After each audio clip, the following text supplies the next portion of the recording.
being here this morning. The first panel will be Governor Murphy. I have some very brief introductory remarks, and then we'll move on to the governor. And we're going to conduct this in a less formal than normal way. We're not going to conduct it like a regular hearing. Everybody takes time and that. We're going to engage the governor and then the next panel in a meaningful discussion of your concerns, so we don't get off on any tangents. We came up yesterday with Amtrak in a viewing car, saw some absolutely fabulous engineering work. The oldest one we saw is 148 years old.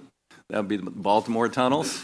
The famous Portal Bridge. I was really hopeful to see the guys out there with a sledgehammer putting it back in place, but it wasn't open, so and I didn't ask for a special opening. It might not close again. And then, of course, we went back late last evening into the tunnel under the river and saw the extraordinary deterioration. I've approached the nation's infrastructure problems a little differently than in the past. I mean, for years, American Society of Civil Engineers and others have been quantifying the need. And I won't go through all that nationally, but it is phenomenal in terms of deferred maintenance, just to bring things up to a state of good repair, let alone to give people new options to get out of congestion and provide more capacity. But right here, if we lose that tunnel, that's 200,000 people a day. The projections are very grim as to what that would mean, obviously, to your regional economy, but also to the national economy. This is not just a regional project. As we write the renewal of the FAST Act, I intend to include, if we can bring everybody along on a significant increase in funding, projects of national and regional significance. And this is truly a nationally significant project. And we're almost out of time. They've done a phenomenal job of preserving the asset, utilizing it beyond the capacity anybody could ever believe. But we're one superstorm or a couple of other problems away from massive delays and disruption. So that's why I brought the committee here to put renewed focus on it. I'm concerned that the record of decision has been unduly delayed. You're not unique. This administration, which is all about supposedly rebuilding infrastructure just by cutting red tape, that's how we're going to come up with $1 trillion. We just cut red tape, do away with environmental laws, has created whole new layers of bureaucracy at the Federal Transit Administration, and they have created massive backlogs all around the country. So you're not alone in terms of the delay, although you're kind of near the front of the line, so you might be part of the reason why they're delaying projects, and we're going to hold hearings on that. We're collecting data from all across the nation in July and try and expose what the administration is or isn't doing and hopefully get some positive results out of that. So with that, I'm going to, without further ado, introduce Governor Phil Murphy from New Jersey. When we first chatted on the phone about, a month or more ago, my staff came in the next day with this article run in the New Jersey paper, which had pictures of him and me at Needham High School. We are a few years apart. He's a young man. I'm older. But he was in some sort of dance performance, and I was in my wrestling gear, so I thought I came out better in that one. No offense, Governor. So with that, I would yield you such time as you may wish to consume, and then we'll get into a discussion. Mr. Chairman, thank you. It is the ultimate small world story, so I'm incredibly honored to be here today with you and members of the House Transportation and Infrastructure Committee, and to those who traveled here. I appreciate your, beginning with you, Mr. Chairman, taking the time that you're taking. First, let me just say it is a note of tremendous pride as Governor of New Jersey that we have three members of our delegation serving on this committee. So Representatives Tom Malinowski, Representative Donald Payne, and Representative Albio Ciras, who's not with us today. And it's a further point of pride to have Congresswoman Cheryl with us, and all of them take an enormously keen and deep interest in this question and this project. Hey, Nita, how are you? Nice to see you. Long time. Good to see you. She's the chairwoman of appropriations, so even if she was late, we have to be really nice to her.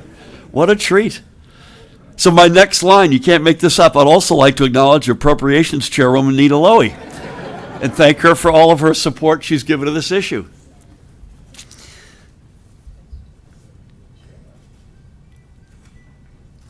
I apologize. No worries. My city, and I apologize for the traffic.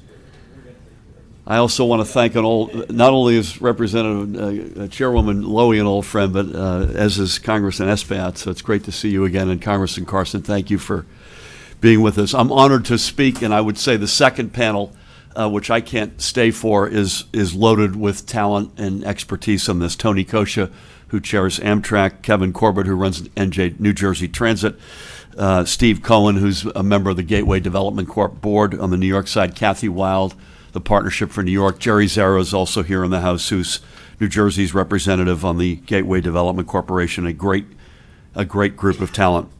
New Jersey is a corridor state. Our economic strength lies upon getting people and goods from one place to another as safely and as efficiently as possible.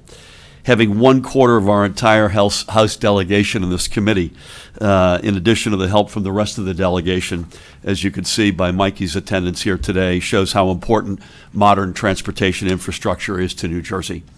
And as governor, I'm proud to know that while I work at the state level to improve our roads, bridges, and mass transit, our team in Washington is as good as it gets, and they're working on the exact same things. And I know, Mr. Chairman, that Congress people, Sirius, Payne, Malinowski, and Cheryl have all made their views on this project clear to you and to your colleagues. Yes, my right arm has been twisted. Exactly. And Mr. Chairman, I thank you and members of this committee for making the trip north to see for yourselves the need for the federal government to partner with us to get to the Gateway program of projects funded and built. Let me be perfectly clear. This is not a matter of red and blue. It's not a matter of New York or New Jersey. It's a matter of national security and economic stability. For those who short-sightedly see Gateway as just a tunnel for commuters from New Jersey to get into New York, or for Jets and Giants fans to get to the game and back, allow me to dispel the fallacy in such thinking. 20% of our nation's GDP, I repeat, 20%, depends on these tunnels. And allow me to be perfectly clear on another thing. As my friend Tony Kosha reminds me, Gateway is going to be built one way or another. Either the federal government is going to finally come to the table with New Jersey and New York and our partners, and Amtrak and Port Authority, to get this done proactively, or there is going to be a catastrophic failure in one of these tunnels that is going to force us to build it. It is of the utmost importance that we focus on the former, because the latter would be truly a national disaster. In January, I took, along with congressional and state house colleagues, the same fact-finding trip to the current tunnels that you did yesterday.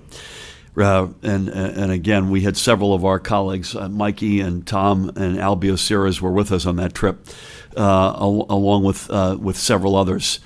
And we took some constituents and colleagues who were among the 200,000 residents in our state who rely upon the safety of these tunnels to get to work or school and home again every day. And we saw what you saw yesterday. We saw crumbling concrete, the degradation of which has only increased since the flooding caused by Superstorm Sandy more than 6.5 years ago. We saw critical infrastructure components jammed into a tunnel that was dug when Teddy Roosevelt was in the White House. Just south of the North River tunnels is the Portal Bridge, a 109-year-old swing-arm bridge that has a reputation, as you mentioned, for getting stuck open. And when it does, the entire Northeast Corridor comes to a halt.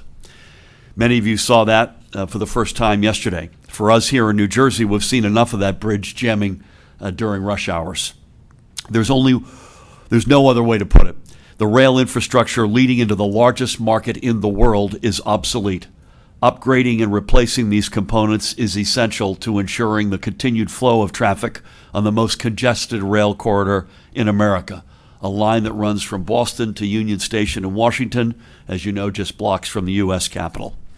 New Jersey has committed our fair share for Gateway, $600 million through the New Jersey Economic Development Authority. We were asked to put more skin in the game, and we did, and then some. We have more than doubled the amount the previous administration had proposed. Together with our partners in New York State, Amtrak, and the Port Authority, we've put together $5.5 billion in financing for the Hudson Tunnel project. We are ready to put our capital to work to create a modern, reliable, and safe network that will carry our economy and our people forward for the next 100 years. And we have found cost savings. We have addressed the feedback and recommendations of the U.S. Department of Transportation, and I urge this committee to help us to get to work. The Portal Bridge project, for example, is fully designed and permitted. It is literally shovel-ready. Our administration has requested a letter of no prejudice from the FTA that would allow us to begin work, but so far, at least, to no avail. The tunnel project has been awaiting an environmental decision for over a year. The administration gave a 24-month shot clock to prepare and submit this. In just 22 months, the final environmental impact statement was given to FTA, and today it lays dormant on Secretary Chow's desk awaiting approval. In addition, the U.S. Department of Transportation and Secretary Chow have repeatedly blocked our federal funding application by misinterpreting what is very clear congressional intent allowing federal loans through the Transportation Infrastructure Finance and Innovation Act and the Railroad Rehabilitation and Improvement Financing Program to be counted toward New Jersey's local share of this project. I must note how dangerous a precedent allowing this erroneous interpretation to stand would set. Far beyond Gateway, allowing this interpretation to stand would have deleterious impacts on other projects around the country, including those, I might add, in Republican-controlled districts and states. Every day that the Portal Bridge replacement is delayed costs an estimated $150,000, and it costs commuters and all of us in government untold stress just hoping that its rusty components can carry us through another day. Allow me to leave you with this message. New Jersey is ready to get to work on America's next great infrastructure project. We are ready to do Gateway together. We've been here before.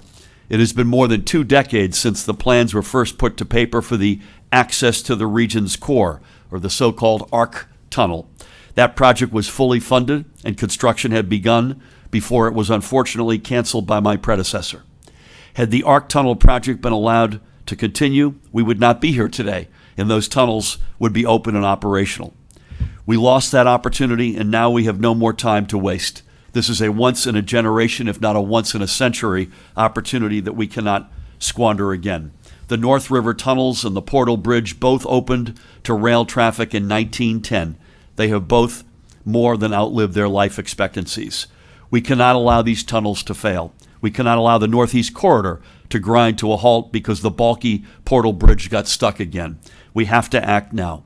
And Mr. Chairman, I urge you and your members in this committee to take to heart what you've seen here and partner with us to get the Gateway program of projects built. And Mr. Chairman, I thank you for allowing me this time, and I'm happy to answer any questions. Well, thank you, Governor. Anybody want to engage with the governor a little bit? Yes, Mikey, go right ahead. Well, thank you so much, Chairman DeFazio, for coming out. Thank you, Representative Carson. I can tell people here that our representatives from Oregon and Indiana are not here this morning for a photo op, but rather because this is such a critical infrastructure project. And thank you, Governor, for coming today to testify about the importance to our state of this critical project. I was wondering, we have talked about this before. We've gone to see the tunnel, and I know the delegation is fully behind any efforts New Jersey and New York are making. We would like to be helpful. What do you need from your congressional delegation? First of all, thank you, Congresswoman, for everything you do, and to your colleagues, and I echo your first comment that this is not a photo op, and I take my hat off to the representatives here today, particularly those who are not from the region who traveled here. We need any and all help to move the Trump administration and the Department of Transportation off the dime. A letter of no prejudice, for instance, for the Portal Bridge would allow us to get going, virtually almost alone. But in the broader sense, being a true partner is what we need from this administration. And we've had unwavering support in Congress, I have to say, on both sides of the aisle and through not just this region more broadly, as well as through other related committees. But I would say getting the Department of Transportation as a holistic general sense to understand that this is of national security significance, national economic significance, and then a certain number of steps, a letter of no prejudice, an ascension to the legislation that Tom has proposed that codifies that if we have to pay a loan back from New Jersey money, that's local money. The fact that the federal government may help us on the front end is irrelevant. We're the ones on the line to pay that back. That's another specific step that we could use among many to get us from here to where we need to be. Thank you. Chairwoman Lowy would just like to make a couple of points in reaction. Just, first of all, it's always a pleasure to see you again. Likewise. Your many iterations of your career, and you're doing a great job. It's a pleasure. Just a couple of points. First of all, I have agreed with you and Governor Cuomo that this project is the most urgent infrastructure project in the nation. So it really is outrageous, and I've made that point clear, that the Trump budget did not and does not include funding for it in the budget proposal. Secondly, the Congress has made it very clear our intent to invest in Gateway, and being part of the negotiations when President Trump has withdrawn his support for Gateway, using it as a political football, with $3.7 billion available to advance this vital project. Frankly, in my judgment, it's time for the president to stop playing partisan games and set free the funds for Gateway. So I wanted to come here today to make sure the committee is supportive of this project. We understand how important it is.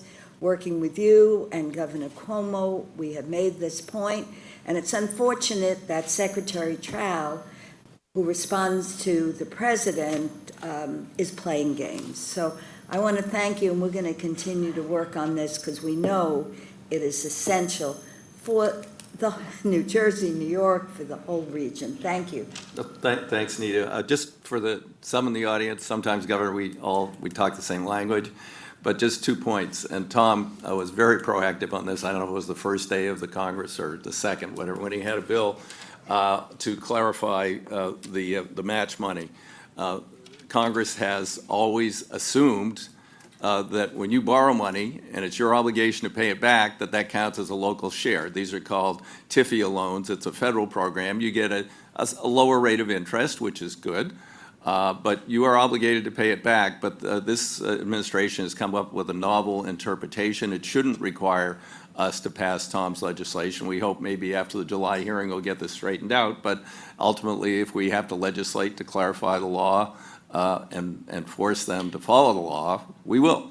And then you also mentioned letter of no prejudice. That means that the state who has put up these funds, that they're going to be obligated to repay, could begin the project, and if they don't have a letter of no prejudice, the administration could question whether or not, if they spend $100 million or something in engineering and design or beginning to move forward, well, if they got that done to actually construct, whether or not that would count.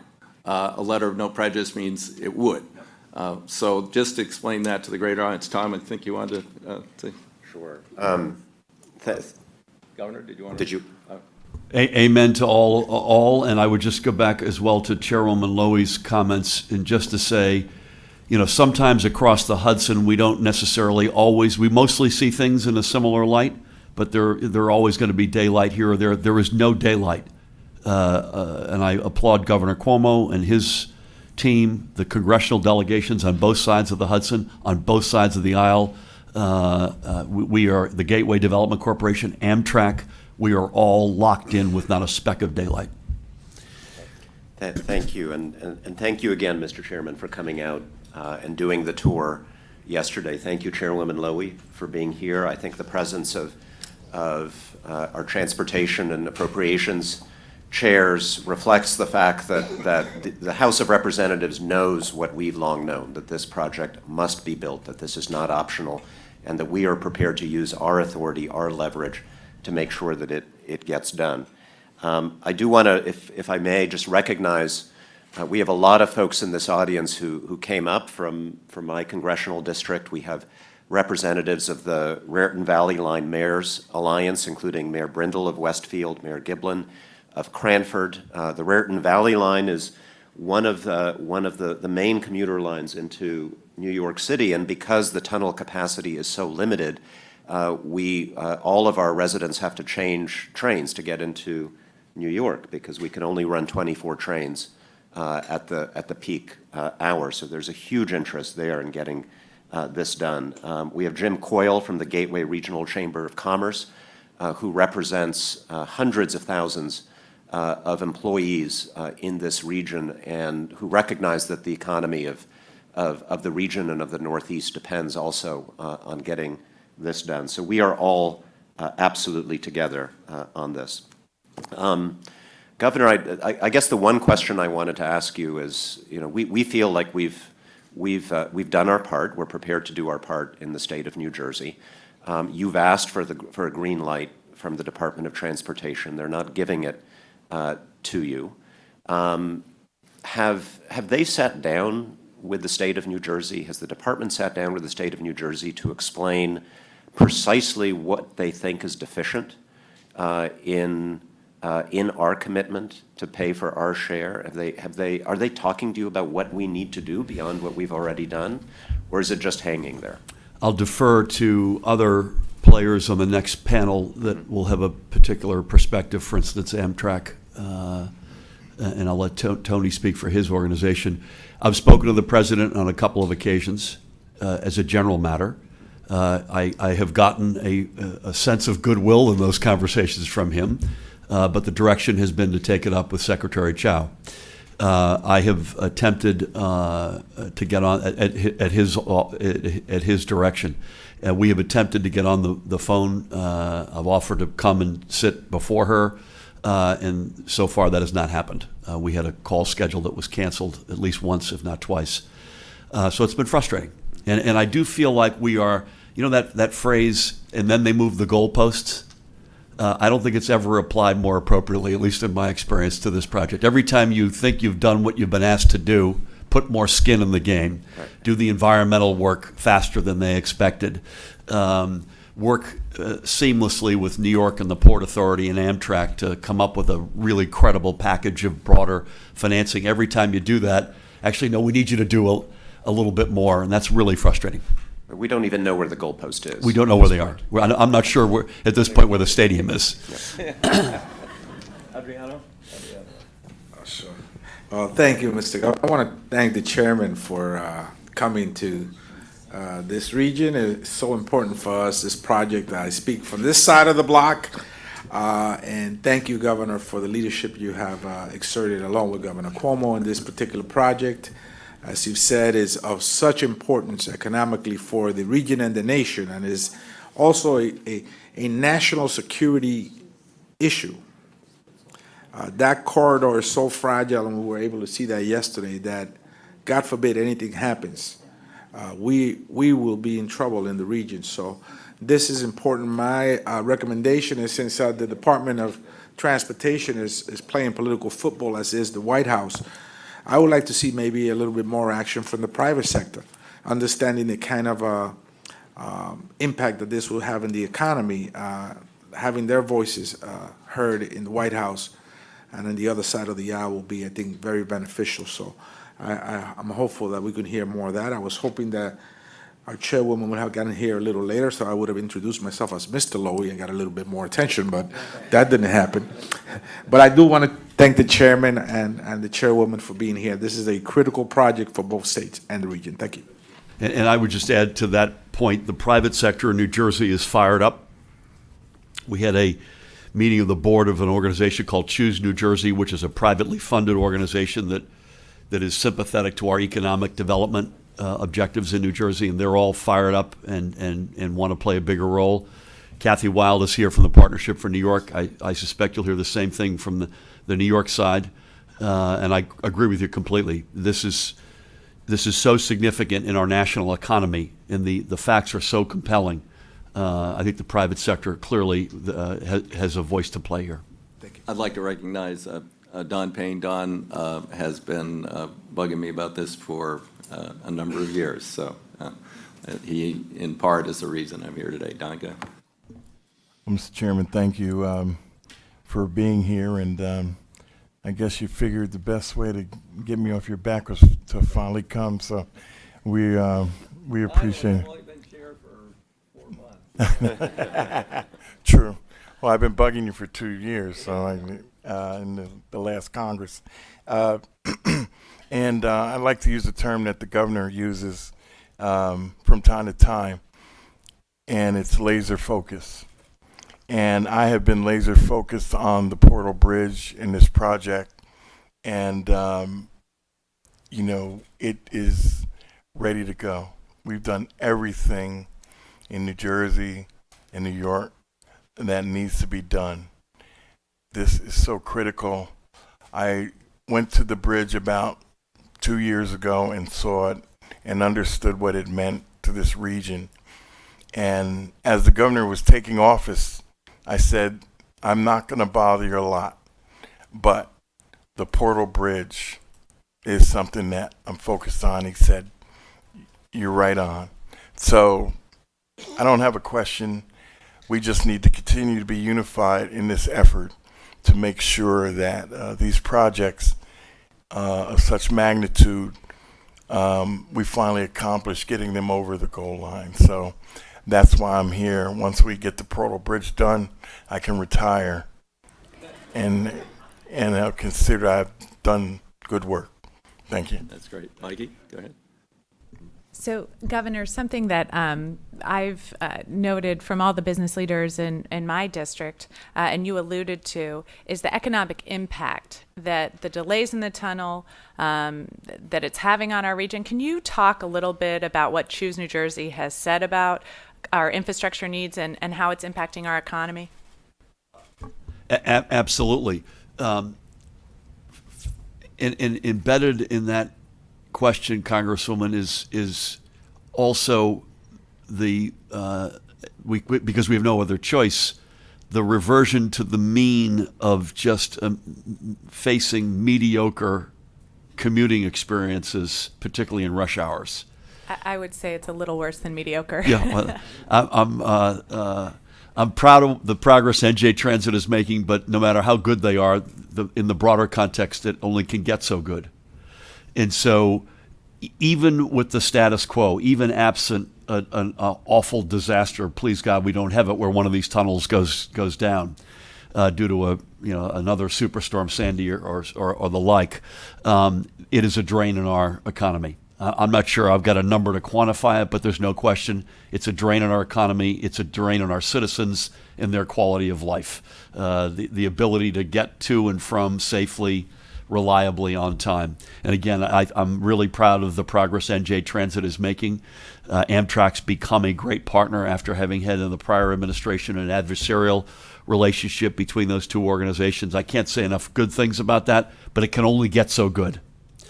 The second scenario is if there's a disaster. I don't have a number, but it's 200,000 people a day are going to they're going to be going into the Lincoln, the Holland, the George Washington Bridge, a ferry, the path, enormous strain and dislocation if we were to lose one of those tunnels.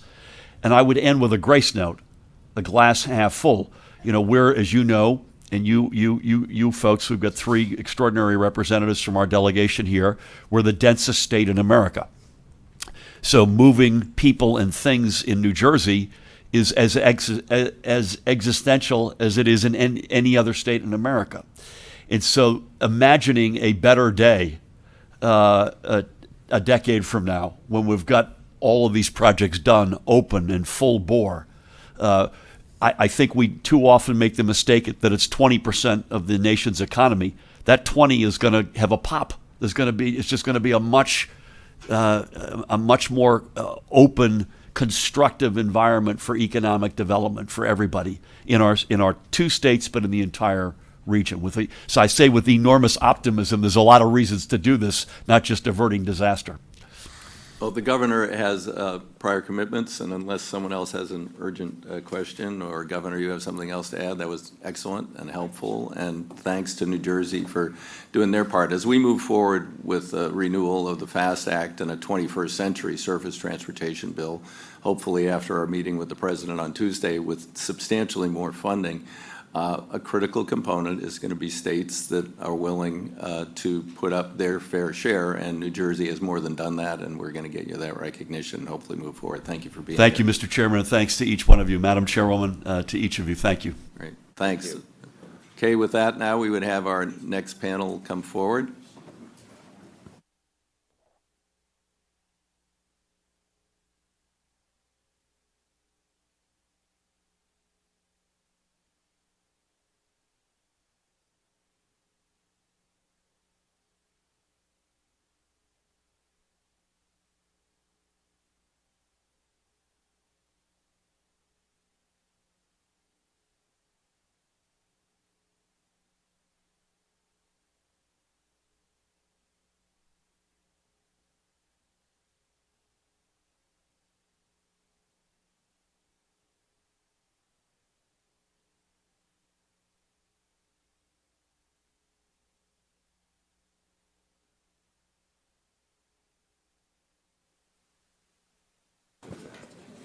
Okay, thanks. Appreciate it.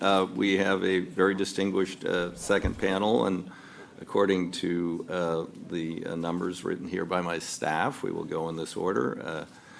Tony Kosha, the chairman of the board of Amtrak, and we had an opportunity to visit yesterday while we were viewing decaying infrastructure. Next would be Steve Cohen, New York trustee, Gateway Development Corporation. Following him would be Kevin Corbett, Executive Director, New Jersey Transit, and then last but not at all least, Kathy Wilde, President, CEO, Partnership for New York City, and we'll just give us a summary of your concerns and remarks, and then we'll try and have a useful dialogue and maybe ferret out some more information. I learned a lot yesterday, and I'm always open to learning more. So thank you, Tony. Go ahead. Thank you. Thank you, Mr. Chairman, and I appreciate having an opportunity to spend some time yesterday viewing much of what we're talking about today. But let me also provide a broader level of gratitude, Mr. Chairman, to you, to Chairwoman Lowy, and to the members of your committee and other members who have taken the time to do this and to spend time on it.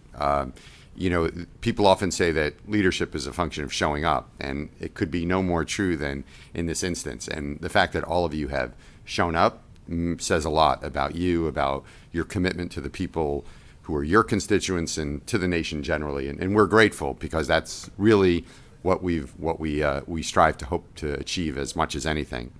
In 2021, Amtrak will actually celebrate 50 years of providing rail service, and we're working to reinvent rail travel to make Amtrak the preferred choice for both business and leisure travelers in shorter markets.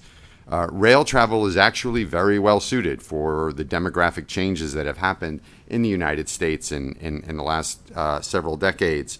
And in the last 10 years, we hope that all agree that we've made tremendous strides at improving the operating performance of Amtrak. Ridership is up nationally. Our revenue is up $1 billion in the past 10 years. We have worked very hard to de-lever Amtrak and relieve it of its overwhelming debt burden. And in the last 10 years, we've basically reduced the amount of outstanding debt by 70% from a high of $4 billion. And our operating losses have come down from their peak of over $1 billion to last year. Our operating loss was $168 million. We plan to cut that in half this year. And by 2021, we plan to break even and make money for the first time in the company's history. All of this is a function of trying to make Amtrak a reliable, efficient partner worthy of the kind of commitment of resources that we often come to you and discuss. During that same period, we've made incredible investments in the airport, in the system, including a nearly $3 billion recapitalization of the Acela system and major investments in Northeast Corridor infrastructure. As the chairman's pointed out, in the coming years, Congress will reauthorize the FAST Act, which sets the overall vision, funding levels, policies, and rules that structure our inner city transit system. As we look forward to the reauthorization, we're thinking about how to best serve a changing United States, one that looks nothing like it did in 1971 when Amtrak was founded. In fact, Amtrak's route map has actually changed very little since 1971, even though the country has added 118 million people. And the growth in the transportation market has come in places like Atlanta and Houston, Dallas, Orlando, Nashville, Austin, New Orleans, Birmingham, places that Amtrak does not serve very much, or at least only one train a day. The U.S. population is projected to add over 100 million people by 2050, and much of this growth is taking place in networks of metropolitan areas, large regions that are linked by economies and overlapping commuting patterns. These are also places with the greatest concentration of millennials, immigrants, auto congestion, all factors that demand alternative transportation options. These networks of metropolitan regions, or mega regions as they're also known, concentrate major destinations and corridors that are 400 miles or less, distances where we think Amtrak provides a very competitive service. Building on the strong base of growth achieved over the last decade, we're convinced that we have to modernize our network. All of the improvements that we've made to Amtrak and everything that we're trying to accomplish is to create a level of confidence in what we do, but it doesn't alleviate the central reason for why this discussion has become so important, which is that we need to reinvest in the infrastructure that supports our model. No amount of profitability at Amtrak is ever going to compensate for the need for all of the stakeholders to make a sincere commitment toward building what will be a 21st century transportation system, something we do not have but we sorely need. Here in New York, we can't let the economic growth that we know is a potential be stifled by the limitations on our infrastructure. Gateway is a great place to start that conversation because it has all the elements of what we have not been able to do. It's big, it's complicated, it's expensive, it requires a number of different entities to come together, it crosses politics and geography, and even a river.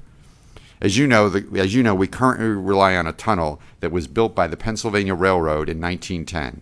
It connects the Northeast Corridor to New York City through a two-track system that was designed and developed when New York City and northern New Jersey looked nothing like they do today. You also know the story that in 2012, Superstorm Sandy sent millions of gallons of seawater into Amtrak's Northeast Corridor tunnel, connecting New Jersey to Penn Station and severing the only passenger rail connection between the continental United States and Midtown Manhattan. After the salt water was pumped out, Amtrak assessed the damage and found that salts and chlorides had penetrated the bench walls, the concrete liner, and the electrical system and signal systems, causing increasing and unpredictable delays. The Regional Plan Association had a report entitled A Preventable Crisis that paints a very sobering picture of what might happen as natural forces continue to take their toll and another extreme weather event could force Amtrak to take the tubes out of service for an extended period of time. Nearly 500,000 people in this region would have longer, less reliable commutes and crowder commutes. Homeowners would see property values diminished by over $20 billion, and commercial property owners would also experience a major hit since they rely on workers, clients, tourists, and others who come and travel from different places. Even if Amtrak does somehow manage to keep these tunnels in service until a new tunnel is built, some version of these events is going to take place every time we have to reduce from one track to two tracks in that tunnel. The Gateway program is an opportunity not just to stave off a commuting disaster, but to fuel growth for the New York, New Jersey metropolitan region and the nation for years to come. But but that's not really the main thing that Gateway is about. To me and to many of us at Amtrak, Gateway is about a turning point. It's about proving to the world, and more importantly ourselves, that we're capable of doing big things. It's not about accepting some defeatist attitude or notion that it's too big or too hard or too expensive and it can't be done. Gateway is as much about building the capability to take on big challenges as it is to create Trans-Hudson capacity. Every aspect of the project that represents a daunting challenge is in fact a skill set we need to master. complex engineering, cooperation along political and jurisdictional lines, financial creativity, and redefining a relationship between the public and private sector. We are going to need to get all these things right to build Gateway, and we're going to need all these things right to do many projects around the country. Gateway will be the beginning, not the end, but if we figure out how to do it here, under these circumstances, we'll be able to do it in many other places. We've made progress despite all the setbacks. We're building a tunnel casing under the Hudson Yards section that many of you know about in order to preserve a right-of-way that's fundamental to being able to build the Gateway program. The early work we were able to do on Portal, we're doing on time and on budget.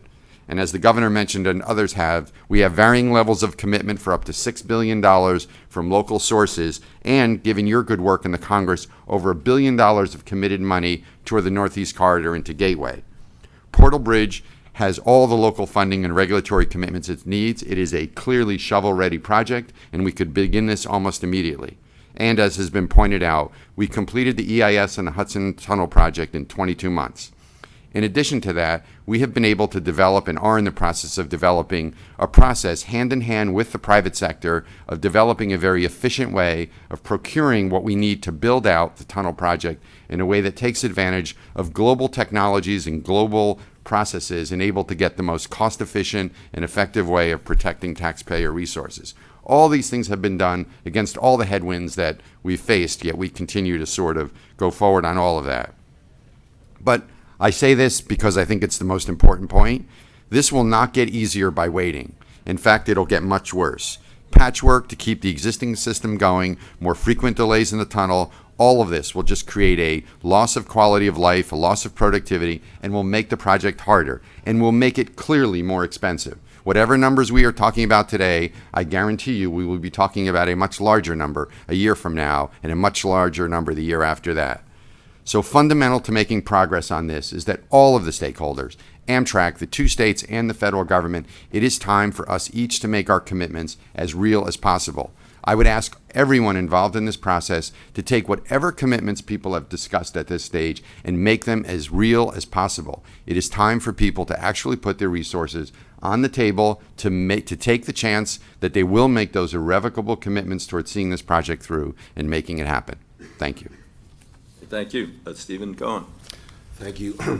Thank you, Chairman. Thank you, Chairman Lowy as well. Thank you all for being here. I am the New York representative on the Gateway Board of Trustees, along with Tony Kosha and our chairman, Jerry Zarro, who is, I believe, in attendance today as well.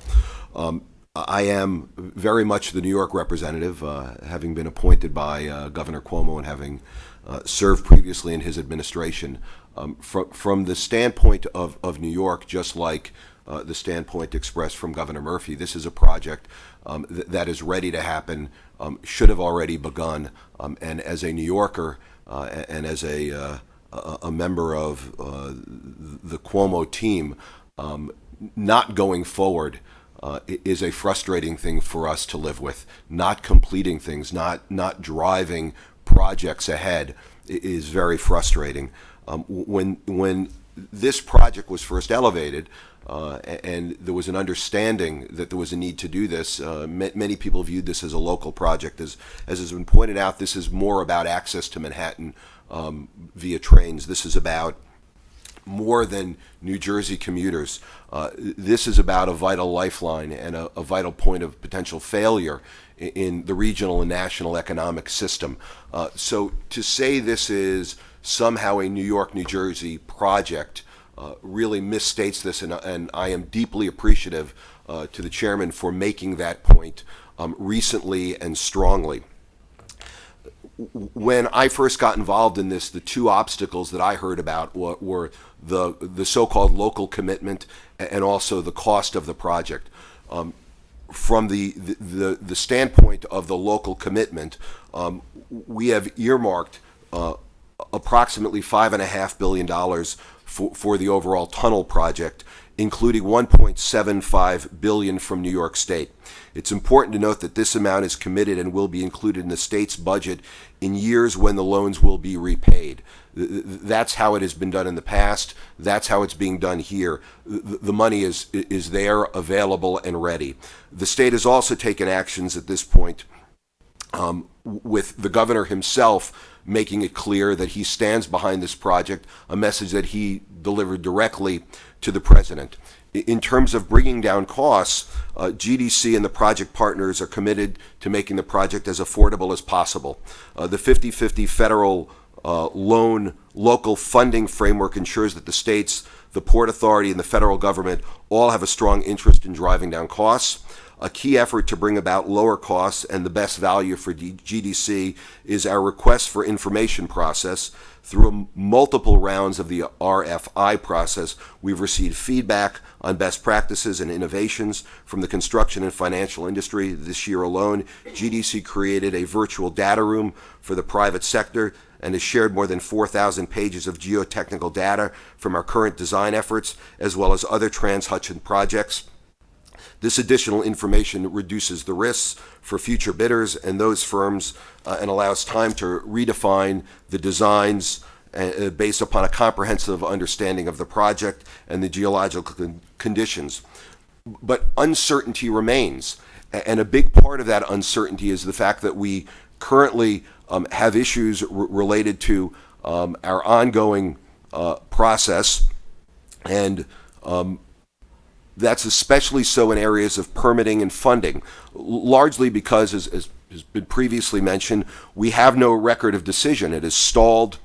It's a charitable word to say that it is stalled with the U.S. Department of Transportation, which purportedly continues to review the project. This has now gone on for over a year past what was the target deadline. Regarding funding uncertainty, the commitments by the states and the Port Authority are real and they are firm. Unfortunately, we have no commitment from the federal side. Beyond the uncertainty and the risk of uncertainty, the delay has been alluded to itself will become costly. And we had targeted originally this project to begin in July of 2019. Since that delay is upcoming, this project is going to end up costing potentially more than $1 million a day than it otherwise would have. What we really need is a path to work with the federal government that will allow us to negotiate a funding agreement with federal partners and local grants to the states that will be paid in due course. In conclusion, New York's commitment, along with New Jersey's and the port authorities, makes up 50% of the local funding that is required to build the new tunnel. The action taken by all parties are more than enough to allow the project to proceed in the funding pipeline. With the receipt of the EIS and the ROD, we can move forward with this project and get it built. Unfortunately, without a willing federal partner in the executive side, we are in a cul-de-sac and can't move forward. And we so much appreciate you being here and making this point in a way that we hope will be heard and get us out of that cul-de-sac. Thank you. Thanks, Steve. Kevin Corbett, New Jersey Transit. Thank you, Chairman, and thank you all for coming today. New Jersey Transit, which I have the privilege of heading, moves nearly 1 million people a day. And in interesting contrast, the governor mentioned we are the densest populated state in the nation, and while a lot of transit agencies around the country have seen a fall off, usually due to cheaper gas prices in ridership, despite having to make up for about a decade of neglect in the last year, our ridership is up 3%, even though we've had to take some tough steps that impacted our service. Certainly, I think we, as far as tackling projects, I think we've earned a good reputation the last year. We've worked extremely close with Amtrak, a relationship that had gone south for a variety of reasons. And I look at a number of areas where, as the governor said, where there's no a crack between the team. The work that we are now doing this year with Amtrak on a number of projects, including on PTC, but on other projects, has been really dramatically different and positive. I co-chair the Northeast Corridor Commission with Ron Vittori of the FRA, who has been an excellent partner of the FRA. Again, we've had a lot of accomplishments in New Jersey Transit and in this region, particularly when working with Amtrak and federal partners when they cooperate. We are the lead agency on Portal Bridge. There's been a lot said about portal within the team partners. The particularly frustrating is the fact that environmentally we have all the permits, so this is not an issue of delaying on permitting. We have 100% design on the project. It is fully ready to go. We have been going full ahead. When we first were turned down and given the low moderate rating on Portal, we took the administration at its word. We went back. We doubled down, as the governor said, from $300 million. We took out the TIFIA and went up to $600 million of local money match from New Jersey. That's money that goes through our Economic Development Agency, but it's backed by gas tax revenues with an increased gas tax that went through. So as long as people are buying gas, there will be the money to back those bonds. So we took it at the word of we put more skin in the game, and we have. We also took working with the FTA staff, and they have some excellent professional staff that deserve a lot of credit. We worked with them on repackaging to get the cost down, to put it in and bundle it into one package, and brought the cost down and re-engineered it. We have the geotechnical boring plan. Went over it myself, coming from a construction background. We redid a number of issues that made the FTA technical staff very happy with our submittal. So it really boils down to how much money we get and how they score our contribution. Recently as April 23rd, to answer Congressman Malinowski's question, our staff talked with their staff on that rating. There were certainly some misunderstandings about just how strong our bonds are. We don't issue the bonds until we have our federal match, so we're not going to issue the bonds and sit on cash. So we really need to know out of their application. We're going to go back and clarify what money needs to be donated, contribute, what our contribution means, but we really need to know what they are going to give us as a grant so we can move forward and put it out to bid. We are moving forward. I'm assuming on good faith. I take them at their word. We have met all these requirements. We'll go back and resubmit and explain some of the things they say they weren't clear about on our financial side. But we will resubmit so they can then let us know what we are going to get, and then we can put a letter of no prejudice, ask for that letter of no prejudice so we can get moving in this construction season. I would say the construction season right now, actually, in the market, this is a good time to be going to market. A number of major projects in the region are coming up. The contractors are hungry looking for the next project. So we are very eager to get moving, and we are having our pre-qual. We are going ahead in July, including with our DBEs, et cetera, in July. So we are planning on going ahead with this project. So I think a great first step would be for the administration to step up and review again, give us a notice to proceed so we can really get this thing going as a great first step to show good faith from DOT and to show really the nation. I mean, this is the center of global capitalism, and for someone who lived in China in the 80s, and I have Chinese friends who come back and they see, as you said, 109-year-old bridge. That I have a great place for that. Maybe it should be next to the old London Bridge out in Arizona. But it certainly is not the way that a key critical single point of failure for the nation's economy should be treated in addressing the center of global capitalism. We are ready to go and move ahead and get under construction, and anything you can do to help get DOT to focus to really help push this over the goal line. I feel at least on Portal we are very much there, and I think for the whole Gateway program that would be a great first step to get moving at a sign of good faith. Great, thanks. With that, we'd turn to Kathy Wilde, President, CEO, Partnership for New York City. Thank you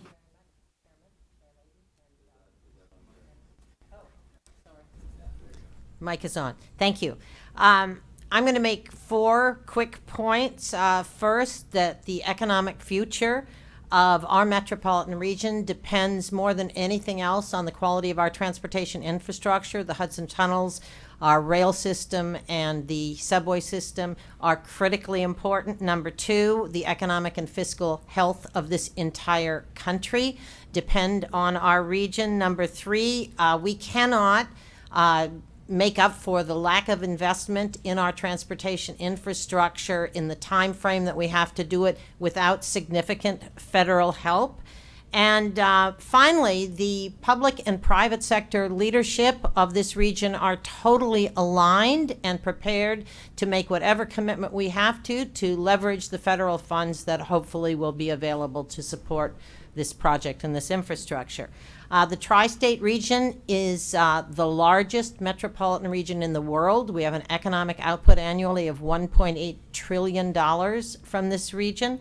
We also are the source of America's preeminence in the world in a variety of industries, whether it's financial services, media, health and education, real estate and design, technology, life sciences, you name it.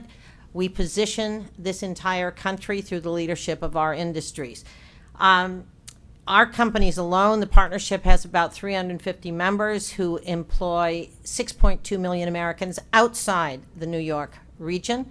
Most of our companies have employees on both sides of the Hudson River, have both who live there and have business operations on both sides of the Hudson River. So this is an absolutely central concern for all of them. New York is also, and the three states, New York, New Jersey, and Connecticut, that are served by this system directly are also net contributors to the national fisc, to the federal treasury. In 2017, we sent $53 billion more to Washington than we received back in aid and services. Believe me, 2018 will be a bigger number because of the loss of state and local deductibility, since we're all at the top of the list of losers. So I would guess, at least in New York alone, it represents another $14.8 billion from our local taxpayers going into the federal treasury as a result of the SALT action. So again, reiterating the fact of our contributions both to the economy and the fiscal health of the nation, and the importance of our ability to continue to do that really depends on upgrading our transportation infrastructure, which, as Kevin pointed out, is an embarrassment. We were excited to hear about the conversation of a $2 trillion federal infrastructure program, which obviously is long overdue. I was more excited even to hear you, Chairman DeFazio, say that you saw this as a project of national significance and hoped that that would be part of that program. We agree with that, and certainly the business community will be making that argument in Washington to try and support your efforts in that regard. We recognize that we need to demonstrate a local commitment to funding. I think it's important to point out that we just came up with $25 billion for our subway rail system locally, and April 1st passing a budget for the next 5-year capital plan of the MTA in New York, which includes the first in the nation congestion pricing of the Manhattan Central Business District. That was not an easy political lift, which I assume you can all appreciate. But it was something but it certainly demonstrates the level of commitment of the leadership, public and private sector, the environmental community, that all came together around enacting that congestion pricing. And we think that is evidence of the kind of commitment we're prepared to make to match what the federal government does with us. So with that, I just say that we're fully prepared to work with you. We greatly appreciate your interest and support for the Gateway project. We consider Amtrak and the rail system, the related rail system, a federal asset. We also think that our local transportation system is a federal asset because, as I said before, of our contribution to the national economy and treasury. So thank you very much. Oh, well said, Kathy. Okay, I'll lead off quickly, and I want to just get to, I've had some people say, well, why couldn't they just rehabilitate the existing 2 tunnels? And I think Tony and Kevin could address this. I mean, we actually have real-time examples of when the cables, the 12,000-volt cables, had blown, and you have to shut down one tunnel, and we know what that means in terms of capacity. And then plus, of course, what we could do with additional capacity. So if you could both just briefly address that so we can get past that point, because I have had people raise that with me. Sure. I'll start, Kevin. and I think your tour yesterday probably gave you an opportunity to see a lot of this firsthand. But the existing North River tunnels do not have one thing wrong with them. They have multiple things wrong with them, and which is not surprising since they were built in 1908 and they were designed for an intercity rail system where trains traveling across America would come into Penn Station in numbers that are a fraction of what we now do jointly with New Jersey Transit. The accumulative impact of all of that has created impairment to the electrical system that the chairman pointed out. It's created impairment to the ballast, the rail bed, which was built the way you would build something in 1908, which is vastly different than what you would build today. And the actual structural elements of it, the actual metal rings themselves, the bench walls and their sort of impact on it make it almost impossible. In fact, I'd say it make it impossible to be able to do the kind of repair work you need to do within the outage periods that are available. It would be very, very hard to repair the North River tunnels in their existing state today if you literally could, repair them in place. Will in and of itself be a challenge.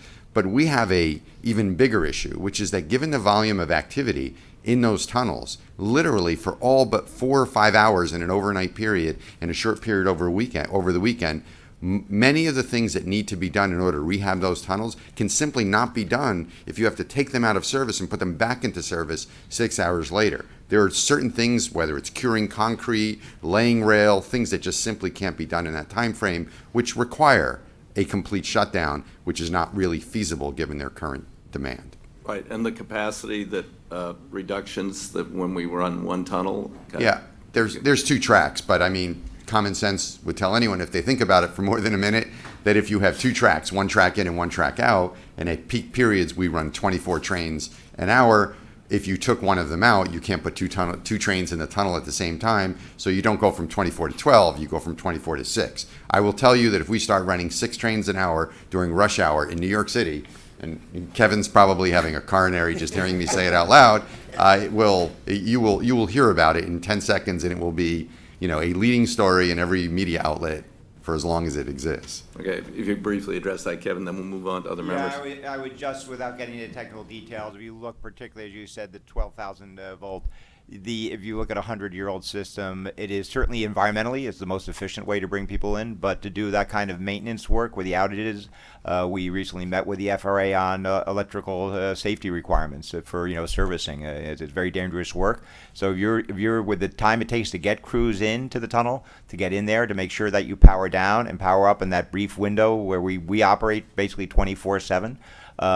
You have a few hours where it's a little slow in the middle of the night, but to go in and out, it's not realistic to be able to think that you could do anything short term. And it reminds a little bit of like New York City with putting the third water tunnel, which was critical for redundancy, and that went over multiple administrations to get that done. Having that redundancy is in resiliency is so critical. Other members, Tom. Thank you, Chairman. First of all, Tony, I really appreciate the way in which you concluded your statement, pointing out that the Gateway is also a test of our ability to do great things. And I think we were all struck last night touring the tunnel, not just by the evident problems, which were extraordinary to witness firsthand, but also by what a feat it was to do this in 1908, overcoming the engineering hurdles, overcoming the doubt that such a thing was even possible. And it occurred to me that on top of all that, the builders had to overcome Tammany Hall. We just have to deal with the Trump administration. So I think if they could do that, we can do this. I just want to confirm something on the Portal Bridge. Between the money that we have appropriated to the Northeast Corridor, and of course the state commitments, is it fair to say that we have the money to build the Portal Bridge? It's just that they're not releasing the grants, the political obstacles that you guys have described still stand in the way, but the money's there. I would say that is fundamentally true, except for the fact that the current plan for funding Portal includes a component of the funding coming from the New Starts program. Right. And okay. and in fact, as Kevin's pointed out, our New Starts application is not at this point, proceeding because of its rating element. So You might explain that's a federal program. Right, right. It's a federal program. So yes, in fact, that money has been appropriated as part of the last two appropriation cycles that would provide sufficient funding to initiate the project for sure. The full funding of it at this stage, still in the plan of finance that is currently the plan of finance for the project, requires a component of federal funding coming from the New Starts program, which, although the New Starts program itself is adequately funded to provide this, that the actual application for Portal to receive a New Starts grant has still not advanced. Understood. And then looking on the bright side, I want to ask you maybe you, Tony, or Steve, or any of you, imagine a world in which we have the necessary approvals. We have a lot of folks here representing communities that are affected by this project. Give them the timeline, assuming that we have the approvals for each of the key milestones in this project: construction of the new Portal Bridge, completion of the new tunnel, then completion of the rehabilitation of the old tunnel when we will have 4 tracks, and tell us what each of these stages would mean in terms of capacity and ability of both Amtrak and NJ Transit to improve service for your customers. That is actually the fun question to answer. So I'll since I have to answer all the unfun questions, I'll at least start and let my colleagues chime in. The Portal Bridge project is, I know that during the economic stimulus in 2008 and 2009, we honed the definition of shovel ready and created some expansive definitions to what is or isn't shovel ready. The reality is that the Portal Bridge project is eminently shovel ready. Literally, the only thing that stops work beginning there is a ability to point to a funding source that is reliable to support a procurement process that will get contractors to give us good numbers because they think the money's actually there. So the reality is that I would say within a period of months, we would be able to initiate meaningful construction activity on the Portal Bridge. I would say the Portal Bridge construction period, and Kevin, feel free to chime in on this, is probably in the 4-year time range in terms of completion from when we actually initiate it. But as Kevin pointed out, we have a record of decision that is a grandfathered or a rod from the ARC program when it received its record of decision under its EIS process. And it is 100% designed, and much of the kind of preliminary work that you need to understand and do in order to initiate the project, we have either done or are in the process of doing, because I think we've mentioned that we have certain work that we could do without running afoul of any of those restrictions, and for which we have been going at risk in taking money. So that would sort of cover Portal in a very brief way. The tunnel project itself would have to advance after it receives a record of decision to a preliminary engineering phase, which would put it in a position where we would hope to be able to initiate construction within a 12-month time frame or so, based on where we fit into funding cycles, to be able to show a true plan of finance that could fund the entire project. But I think the only really reliable way for me to put a time frame on completing the program, if the program includes building a new Hudson River tunnel and completing the Portal project, building a new Hudson River tunnel, and being able to then rehab the existing North River tunnel, is that we are talking about what would realistically be a decade of construction activity. Certainly, there are ways of shortening that time frame, and so a range of 8 to 10 years would not be an irresponsible time frame, but the reality is that that's basically what we would be looking at. And then finally, it would create, and the governor touched on this briefly, it would create a dramatically changed environment for rail travel in and out of New York City by going from a 2-track system to a 4-track system. It may not seem like a lot from a just sort of simple stating of it, but the reality is that what it does is not only make commutes into and out of New York City easier, but it would permit Kevin and New Jersey Transit to create increased service between different locations in New Jersey. It would actually expand the ability to broaden the use of Penn Station in a way that we haven't envisioned. So it would, in fact, open up the system to an ability to create much more intercity rail travel possibilities for communities today that either have 2-seats rides or don't have any service at all or have very limited service. And it would make a meaningful impact, we think, on the bridges and tunnels and the rest of the system overall. Okay, thanks, Tony. Nita has a quick follow-up, and then we'll go to Mikey. Just to follow up, first of all, I want to thank the entire panel.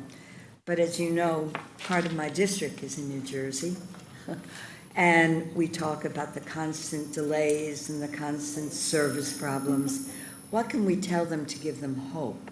With this project, are they going to say, well, you're going to have to wait 10 years, 15 years for something to improve? Because as you know, there are real problems now.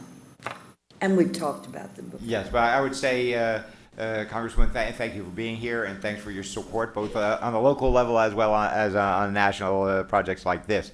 Certainly for the east of Hudson, to pick up on what Tony was saying, if we look at the west of Hudson, particularly for Rockland County, Pascack Valley, Port Jervis line, be able to come down, the more we increase the capacity. There's short-term things that we're doing and that we're making great progress with Metro North over the last year, and there's still more to go, but by the end of the year we'll be over the hump on some of the short-term things. But longer term, the capacity issue, similar to a number, to both Congressman Malinowski's district or my representative Cheryl's district, that capacity issue, we create bigger pie that allows more increased frequency, so that there'll be better service and more reliable service, to all services. Just following up, and I thank you. I think it's very important to give some of the workers who travel and depend on your service on a regular basis some hope that in this interim for service that would come from the Gateway project, there are improvements, and I know you're working with Metro North, but somehow if we can speed up those improvements, it would give many of my constituents and my colleagues' constituents hope for the future, those who've been commuting every day. But we hear about the problems, and then of course you hear about the problems from us, but I would love to get some information so I can share with them about the progress that is made so they can feel, okay, 10 years from now it'll be good for my kids and my grandkids, but I think it's important to give them some positive feedback. Yes, now. both short, midterm, and long term. And I would also say, to pick up on Kathy a bit, is also jobs. It's you take that for granted, but the number of jobs that are generated, and as Kathy touched on, when people come to the jobs, they come from both sides of the river, or north and south of the border, from Rockland County to Bergen County. And as Tom was just pointing out to me, and just doing the portal project, which is a shorter-term project, Nita, would improve reliability and service to begin with. And then, of course, the first new tunnel would have increased capacity over the existing 2 tunnels. And then when we bring those other 2 tunnels back rehabilitated, you're going to see phenomenal improvements. So with that, I said I would recognize Mikey next. Thank you, Chairman, Chairwoman. This is an all-star panel, and I thank you all for taking your time to be here today. In fact, I've heard of field hearings where there are about 10 people there, so I hope, Chairman, you can see just how important this is to New York and New Jersey to have a room full of people like this. But I echo Representative Malinowski's comments. I thought you put it great, Chairman Kosha, in proving our capability to take on big challenges. I loved that quote. I loved what you said, Ms. Wilde. I don't know if I loved it, but I wholeheartedly agree with the idea that the future of our economy depends on this. And I often talk about the sort of unfair nature of the tax dollars that New York and New Jersey give to the federal government with very little return lately. That extra $53 billion in contributions to the federal treasury means that it's not just the future of our economy, it's really the future of the nation's economy that depends on this Gateway Tunnel project. I have to, though, disagree with the characterization, not from this panel, but previously of our New Jersey commute as mediocre. It's not. I'll be blunt. It's bad. Some days it's downright awful. And people leave 2 trains early to make it to important meetings. They take half days off work to get home in time for their child's soccer game. I live in Montclair. I can see the city. So to think that you would have to take half a day off work to get home to see your child play soccer, that's the kind of impact it's having on people's lives. And I really thank you, and I thank this panel. I know, Director Corbett, you have been doing yeoman's work, as we say in the Navy, working so hard to get this done, and I know that this did not start with your administration in any way, shape, or form, and I applaud the work you do. But again, this summer, people in my town, Montclair, are already facing a summer of hell. This is actually the second summer of hell that people will be facing. And so while I sincerely applaud the hard work, without Gateway, there are just no good options. We were talking before. Our rail is at capacity. The Morrison-Essex line won't be stopping at Newark Broad to pick up any Montclair Booten line passengers because it's at capacity. The bus lines are at capacity. They already are going through the Lincoln, as quickly as possible. We have Midtown commuters now who will be going to Hoboken to get to Midtown. The way you get to Midtown from Hoboken is you get on the PATH train and then you have to take a subway. I can tell you from commuting that is not a great option. I talked to one person in my district who called commuting death by 1,000 cuts, and I echo that. I was trying desperately to get in one morning, and we stopped. We had some signaling problems, and we're just sitting there for a while, kind of wondering how long this is going to be. And the comms came over the radio system. The conductor said, "I don't really think this is going to be a half-hour delay." And I thought, well, what do you think it's going to be, right? This is the kind of commute that people are facing daily. This is the kind of impact to our family lives that we're all facing in this region. So Gateway Tunnel is just critical. And I was wondering if any of you could speak a little bit further on just how critical this is. Maybe, Mr. Corbett, you could talk just a little bit about your day in, day out struggle to get people from North Jersey into Manhattan. I wouldn't want to keep the whole committee here for 2 hours, but for a personal therapy session, but there are days where and it is, Congresswoman, you hit it. I mean, we are the most densely populated state, this region nationally. You look at, however you draw the compass, 12 million people or more in the region.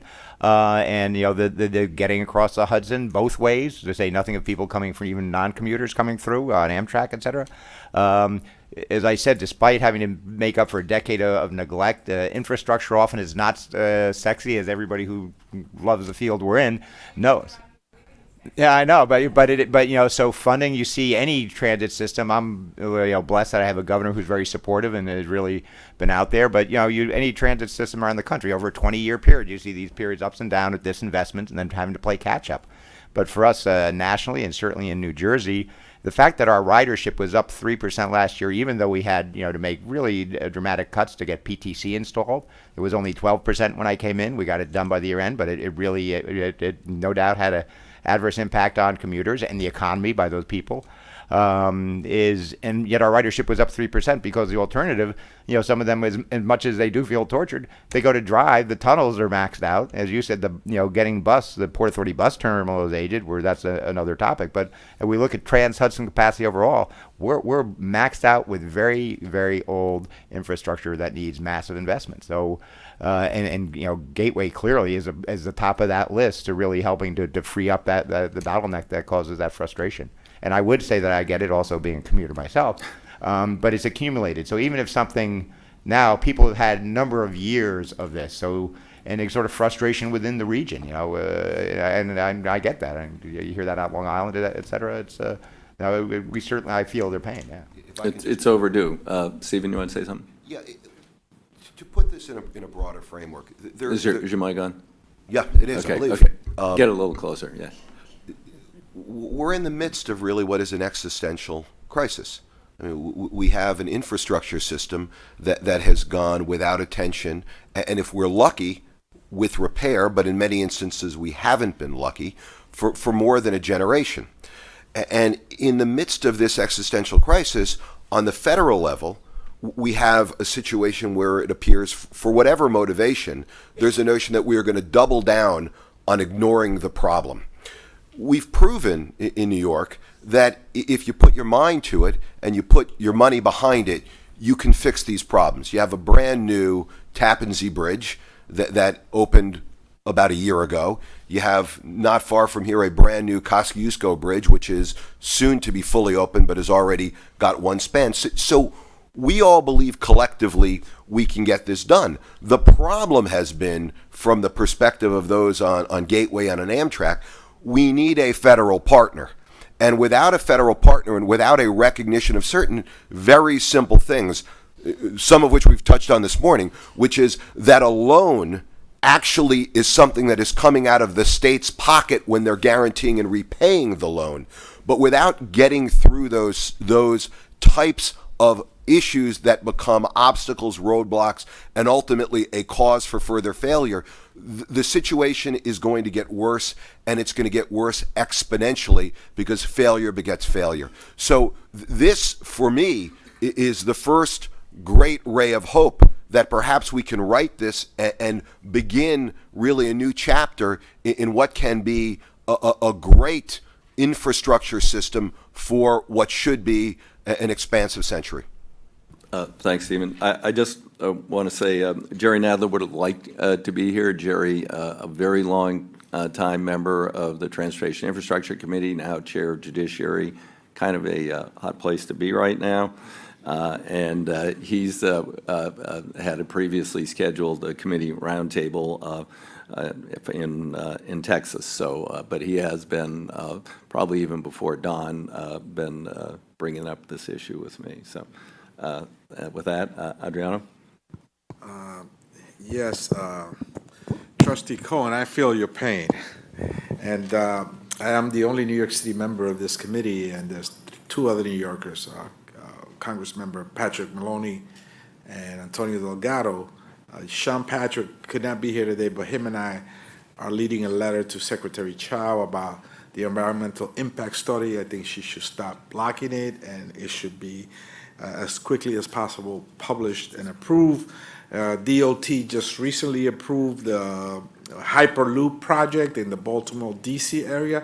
This is a project that not many people know about, that it's certainly not as ancient as this one, and it got approved lately. So this is really political games that are being played, and I think that I agree with you that the bureaucracy is throwing hurdles and obstacles that are unnecessary, if not moral, in sense of moving this project forward. So the Congress member Patrick Maloney could not be here today, but he wanted me to share with you that we'll be leading that letter to push Secretary Chow in that direction.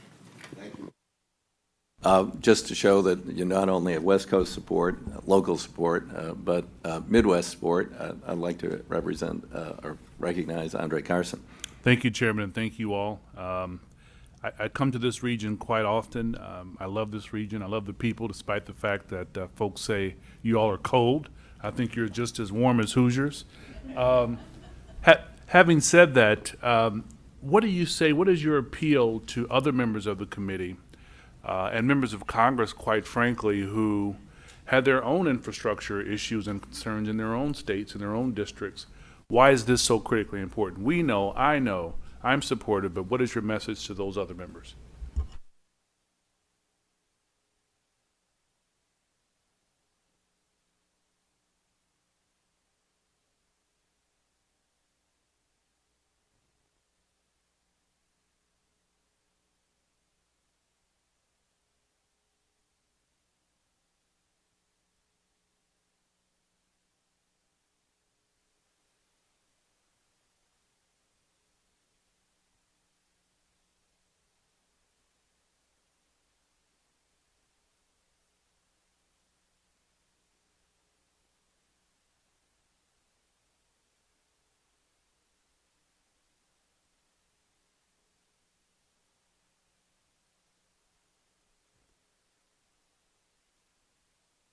Continue. Oh, sorry.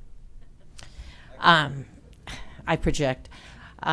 So there are. I mean, there are a laundry list. I could go on and on. There are many ways. I grew up in Wisconsin, not far from you. Exactly. But we have a great story to tell this country. We don't spend enough time telling it. The other thing that I would point out, which is something that we often forget, the Erie Canal, which funneled goods to and from New York, was not a New York project. It was a project that maybe was driven by New York and ultimately made New York the city that it is, but it's a project that opened up the West. And people tend to forget that New York really is the great port for the nation. We buy your goods, we sell you goods from around the world. There is a robust port. We're here at the Port Authority of New York and New Jersey that has a name, the name it has for a reason. So this, again, it's not a local project. It's not a regional project. This really is a national project. And let me just add quickly that in addition to all of the obvious links between what happens here from an economic standpoint and the nation's economy, which are just overwhelming number of facts to support that, and I mentioned this briefly, we are not particularly good at taking on large infrastructure investments and doing it effectively, finding a way to get state and federal government to partner in an effective way, bringing the private sector in to the degree that's possible, being creative financially, being creative in project execution, all things that candidly, in generations past, they got really, really good at and did things that we now live off of, but we have been really not as good as those that we followed. This is an opportunity for us to get good at it. And I have conversations with my counterparts in other parts of the country about how learning the lessons we're going to learn by successfully completing Gateway is going to give us a paradigm to be able to execute on projects all over the country. So everyone should be rooting for us to get this right because it will affect everyone similarly. Thanks to that. Oh, yes, Kevin? Yeah, I was just going to chime in on the economic as far as why would people outside the region, this metropolitan region, thank you for the kind words, but love us or hate us as far as the center of global commerce and trade. And you look at, picking up on Kathy and Steve's comments, the port activity, the access, to the hinterland markets. It's for international travel, for commerce, finance, all the stuff that comes here. For us to be productive as a nation, and the productivity we'll gain through these projects here, will resound and benefit for the whole country. So it's not just a regional project. It really does have implications for helping the nation's productivity, not just ours here. Yeah, well, I'd point out, as Tony made a point, we are living off the legacy of Dwight David Eisenhower's vision for the country in terms of linking us with a national highway system post-World War II. And then it was Ronald Reagan who said, well, wait a minute, the economic engines of the country in our urban areas, we should also be funding transit projects. And so that, I think, shows between Eisenhower and Reagan the idea that these we're all in it together, and the 20th century initiatives were fabulous. Even the 19th century initiatives, which we're living off on this system, were incredible.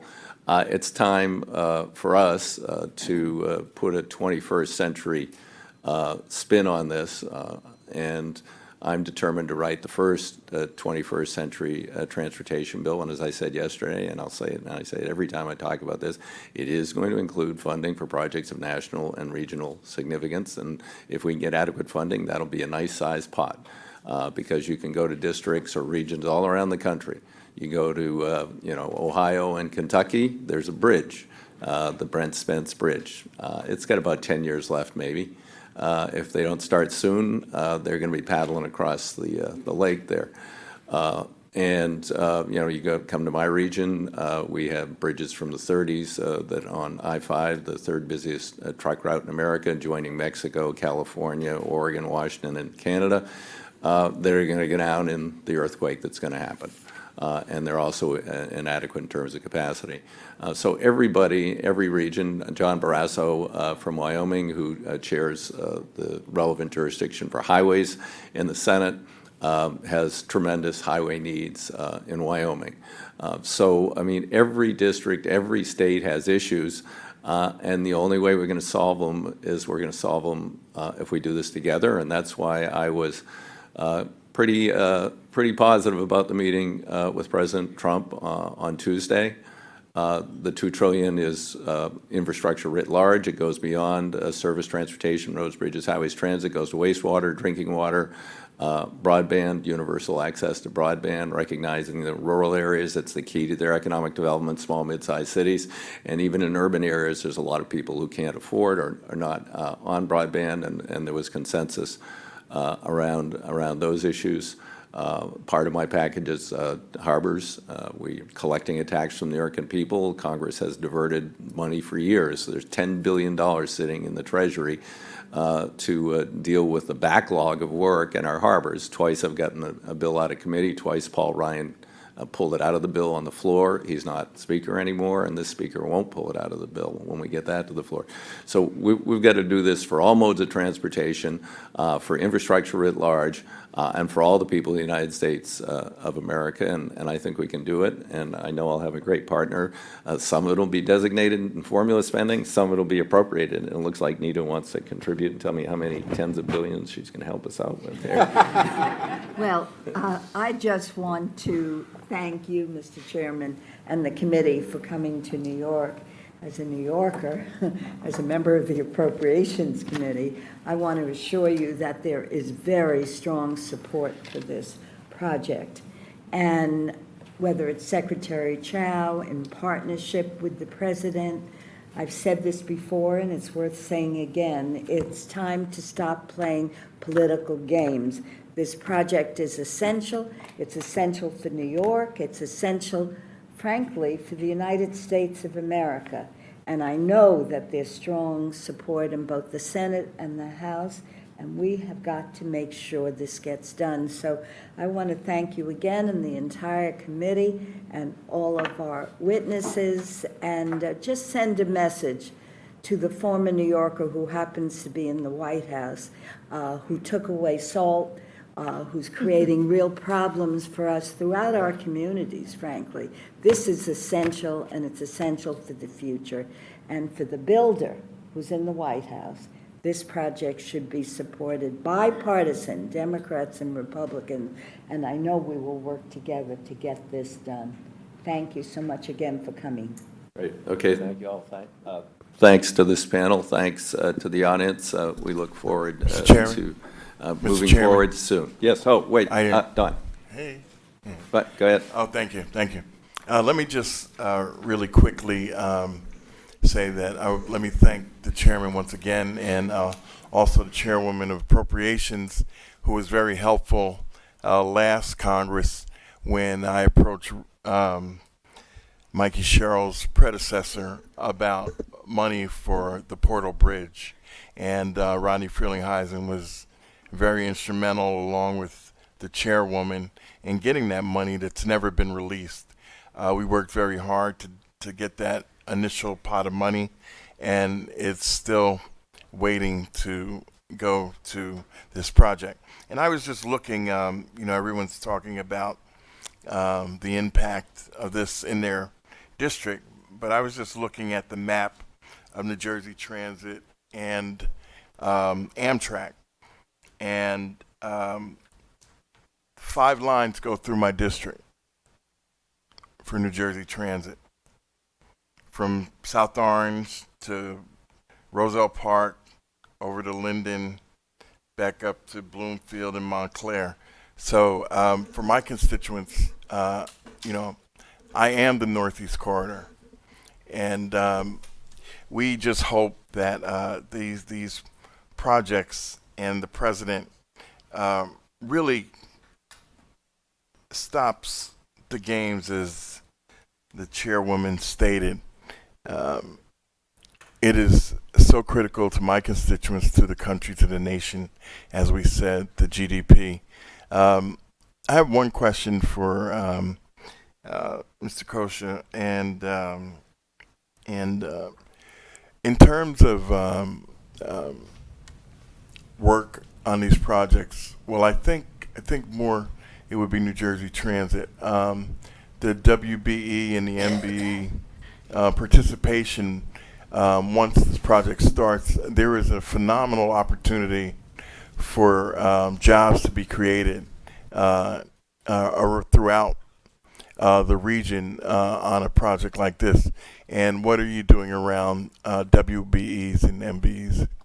Thank you, Congressman. I would like for the committee to know I didn't plant that question with him. I think, Congressman, you may be aware, New Jersey Transit, our DBE participation in the state of New Jersey is the highest of all state agencies, and particularly in this last year, we brought it up significantly, and we've with our team, Leota Sander leading it, we've had a number of forums where we've bringing in MWB, DBE forums to really outreach to really grow a deeper bench, because we do see greater projects coming up in the region, and we want to make sure we have a strong bench for that. So we have, in fact, I think it's July 9th, I'll check the date, or 6th, that we have a particular DBE, specifically for Portal Bridge, a DBE briefing as part of the contracting procurement for Portal. So we are going ahead assuming that, and we are going to make sure that we have a really good, robust team of DBEs with all the primes there, in 2 months. I think most people in the room know what DBE is, but again, we talk in acronyms, so minority disadvantaged business enterprises. It's a set-aside program to bring everybody in to benefit from these projects in terms of smaller contractors and others. So, and Mr. Cohen, would that fall under your purview?